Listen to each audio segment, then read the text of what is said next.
सदाशिवराव कदम विद्यालय बळहेगाव केंद्रातून प्रथम. दैनिक चालू वार्ता. वैजापूर तालुका प्रतिनिधी श्री अनिल सूर्यवंशी. वैजापूर तालुक्यातील जिल्हा परिषद शाळा वाकला येथे केंद्रावर घेण्यात आलेल्या 10वी बोर्डाच्या परीक्षेमध्ये बळहेगाव येथील सदाशिवराव कदम विद्यालयाचा प्रथम क्रमांक आला. या विद्यालयाचा एकूण निकाल 86% लागला.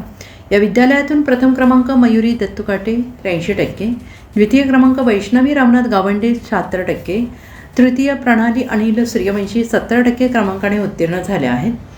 या विद्यालयाचे मुख्याध्यापक Shri KS. Kadam sir, Patil sir, Sawant sir यांनी विद्यार्थिनींचे त्यांच्या पालकांचे पुष्पगुच्छ देऊन अभिनंदन केले आणि पुढील वाटचालीला शुभेच्छा दिल्या.